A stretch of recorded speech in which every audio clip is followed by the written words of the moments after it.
Every human being alive today shares the same ancestors, and those ancestors had dark skin, all of them. The first humans, the ones who became every person on Earth, every shade, every people, everyone you have ever met, were dark-skinned because they had to be. So here's the question that should stop you cold. If dark skin was the original, the thing that kept our species alive for hundreds of thousands of years, then why did some humans lose it? Why would skin that had protected us for so long suddenly start to fade? The answer has nothing to do with beauty and nothing to do with race. It is about a brutal trade-off between two invisible forces that were both trying to kill you.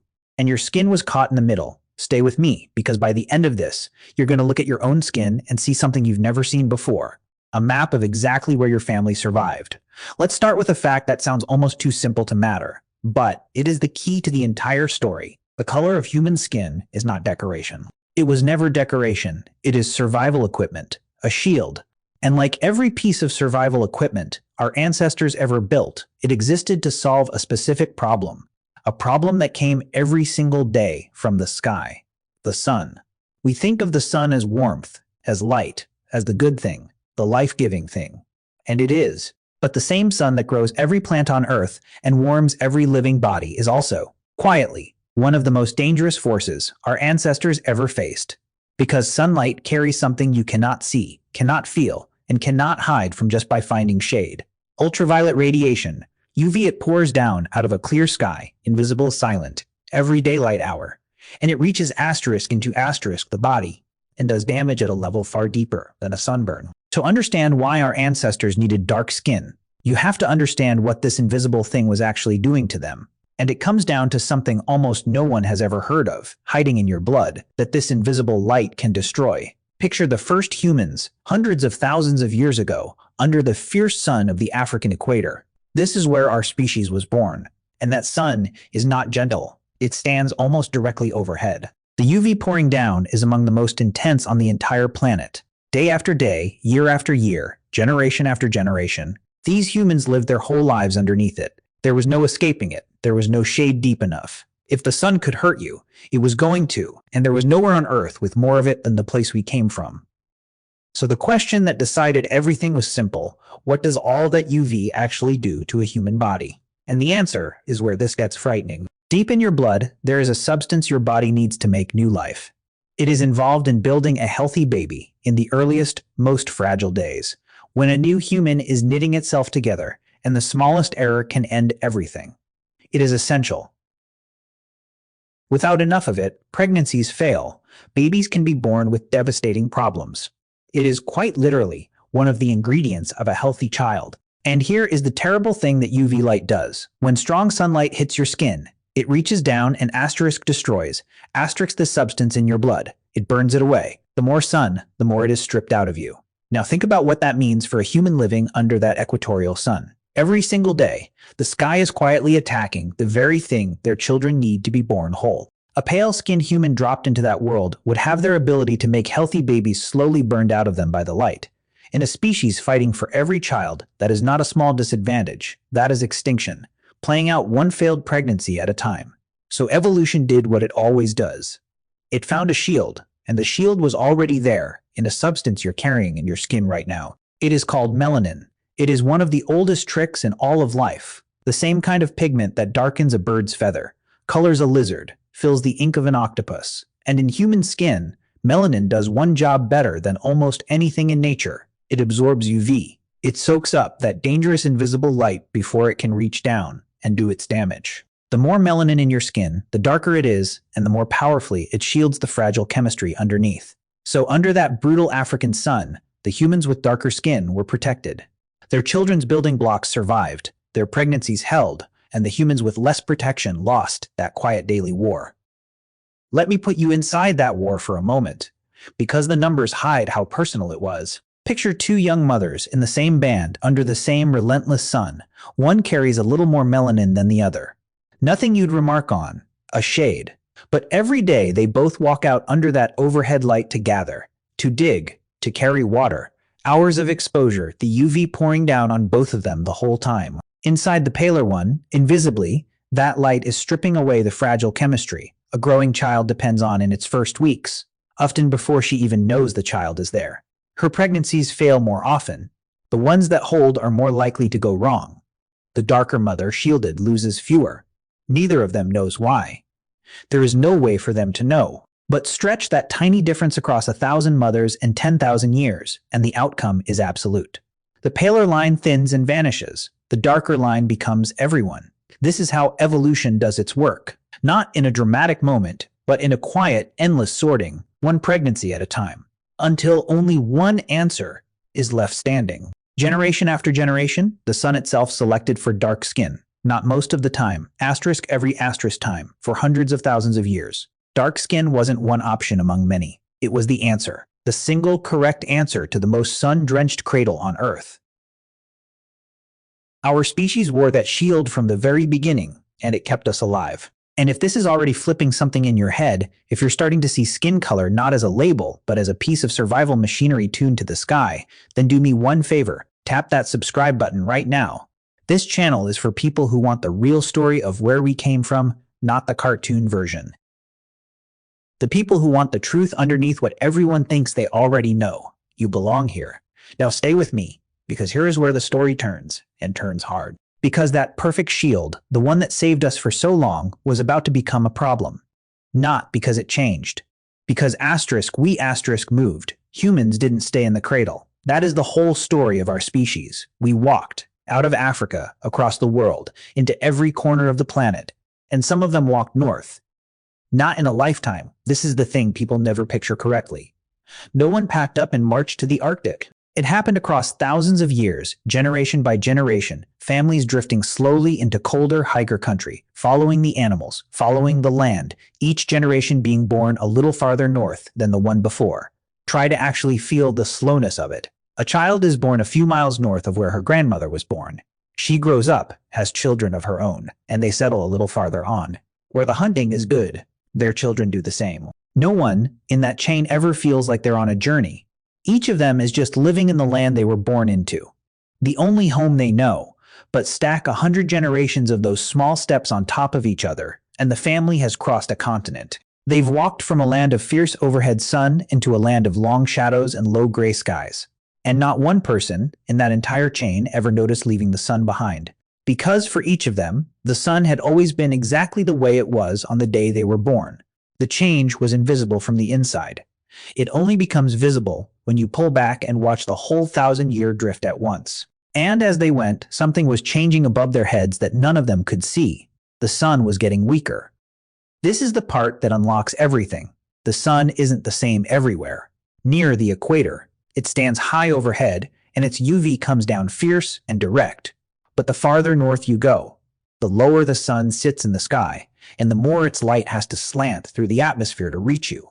That slanting path drains its strength. By the time you reach the far north, the UV falling on the land is a fraction of what pours down on the equator. Weaker sun, dimmer sky, a world with a fraction of the invisible fire our ancestors evolved under.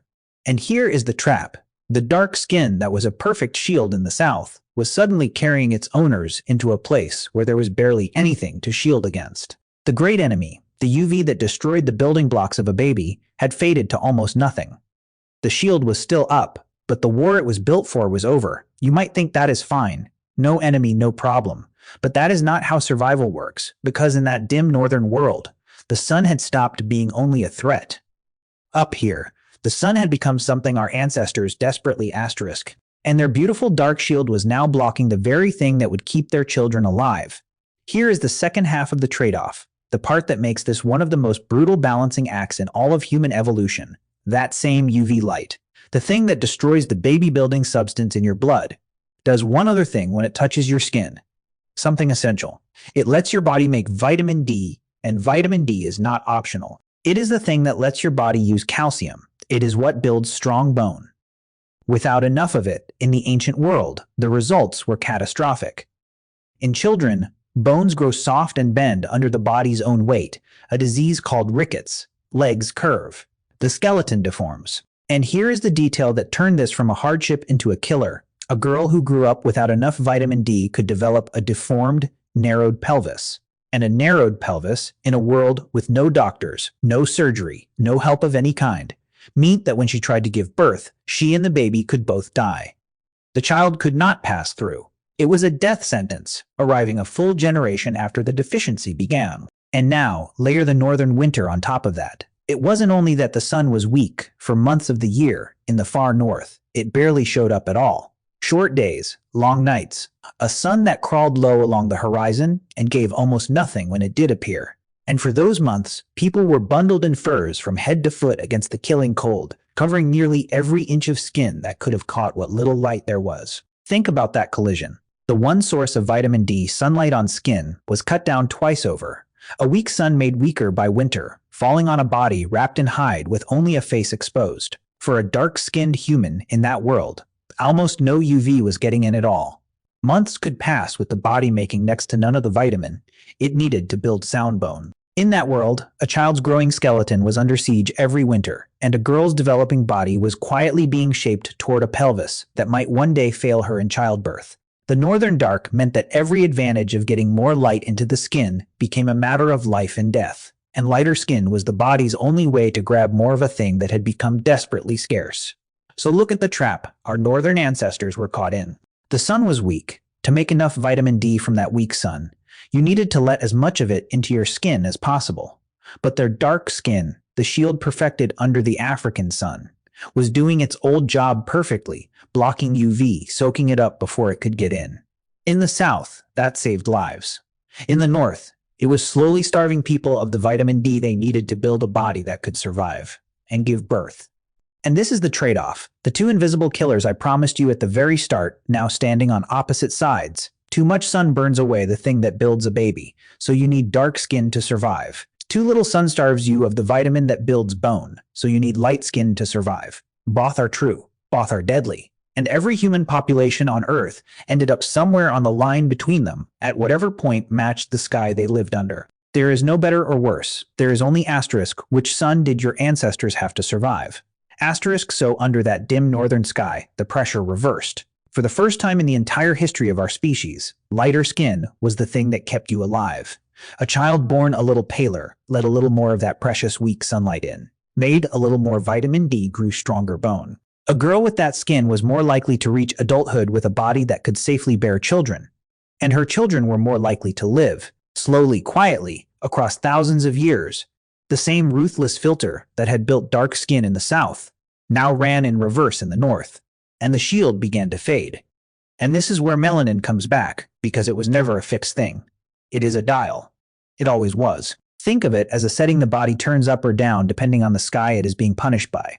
Turn it up, and you get the deep protection you need under a fierce sun. Turn it down, and you let in the weak light you're starving for under a dim one. And you can actually watch the dial move within a single body. Even today, think of what your own skin does in summer. Step into strong sun for weeks, and it darkens, pushing more melanin up to shield you. Pull back out of it, and it fades again. That is the same ancient dial still installed in you, making tiny adjustments in real time. Now imagine that dial being nudged not across one summer, but across 10,000 years by which children lived and which didn't. Over enough generations, the northern populations turned the dial down, not by choosing, but because the ones whose dial happened to sit lower had more surviving children, again and again, until an entire people had drifted from dark to light, not up a ladder, just along a line, toward the answer their sky demanded. And here is something that will surprise you about the timing. This change may have happened far more recently than you'd ever guess. We tend to imagine it as ancient, lost in the deep past.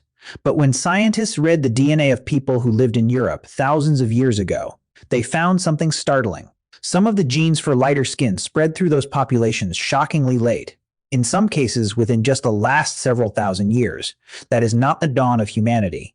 That is after people had already begun settling down, after the first villages. Which means the sorting we've been describing wasn't some distant one-time event. It was still running, still reshaping human skin, in populations that were, in the scale of our species, almost modern. The sun was still writing its equation into human bodies long after we'd started building the world we recognize. That is how relentless the pressure was. It didn't stop until the math was balanced. Now here is the fact that should erase any last idea that this is a story about one skin being more evolved than another. Because lighter skin didn't happen once. It happened more than once separately, in different parts of the world, to completely different groups of people who never met.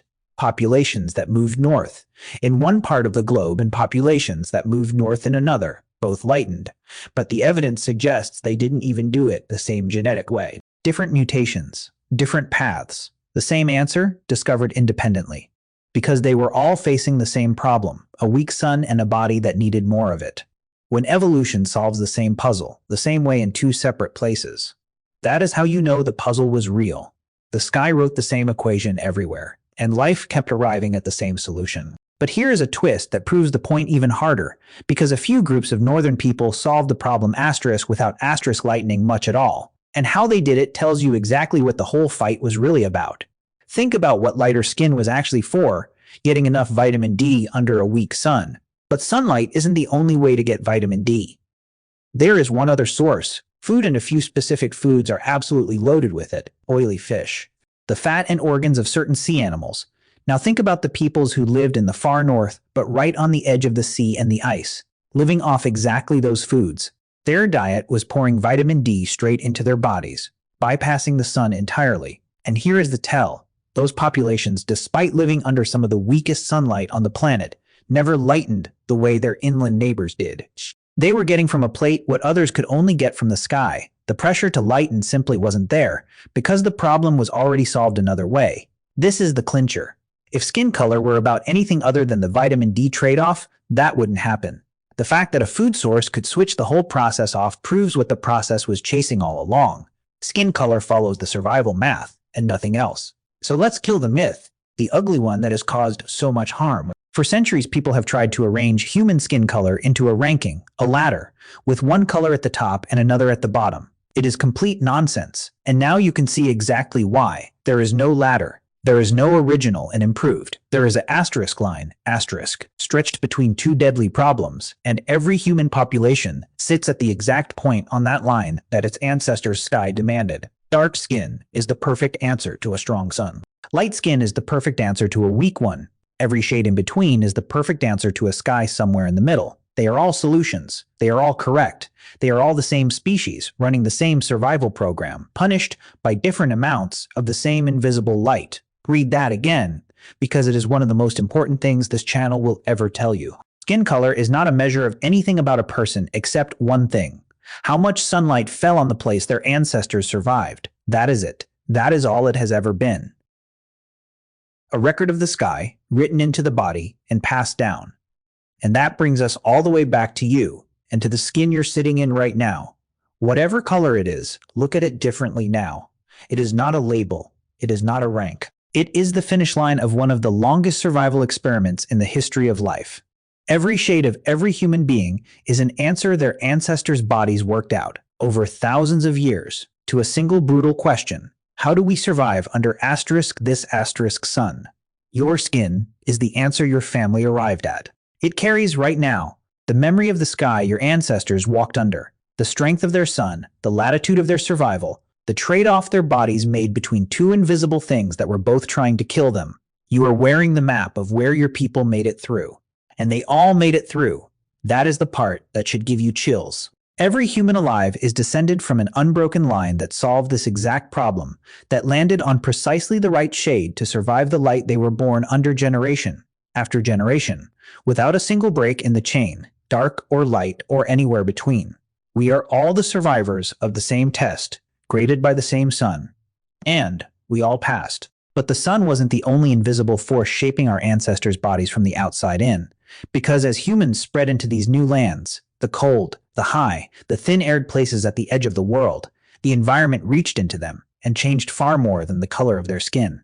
It changed their blood, their lungs, the very way their bodies burned air. So how did ancient humans survive in places where the air itself was trying to kill them? That is the story we open next.